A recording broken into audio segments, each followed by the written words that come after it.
இப்போ கிராமர் பார்த்தோம் அப்படின்னா, ஃபர்ஸ்ட்டு ஸ்கூல் புக் தான் பிரைமரி. ஏன்னா, அதுலேருந்து தான் கேள்விகள் வருன்றது மோஸ்ட்லி டிஎன்பிஎஸ்சினாலே ஸ்கூல் புக்லேருந்து கேட்பாங்கன்றது அரௌண்ட் 80%லேருந்து 40% வரைக்கும் டிஃபர் ஆகும். From group 4 to group 1. So அப்போ குரூப் 2ன்றது மிடில் இருக்கிறதுனால we can expect 60% of the question from school books. So அப்படி இருக்கும்போது ஃபர்ஸ்ட்டு நீங்கள் ஸ்கூல் புக்கை ப்ராக்டிஸ் பண்ணணும். அதை பிளைண்டாக ப்ராக்டிஸ் பண்ணீங்க அப்படின்னா எதுக்கு படிக்கிறீங்கன்ற ஐடியாவே உங்களுக்கு இருக்காது. ஸோ அப்போ நீங்கள் என்ன பண்ணணும்னா you should know the basics, then you should know the rules.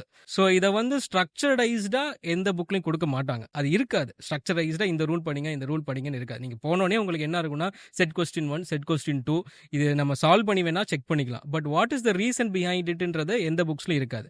So going with புக்ஸ்ன்னு பார்த்தோம் அப்படின்னா we can go with RC Gupta's book in Arihant. Okay. So objective grammar இன்னொரு அரியந்தில் இருக்கு. ஸோ இந்த 2 புக்ஸை நீங்கள் வந்து ப்ரிப்பேர் பண்ணலாம். It will give some extra உங்களுக்கு ஒர்க் பண்ணுறதுக்கு it will give sums and also give some knowledge related to grammar.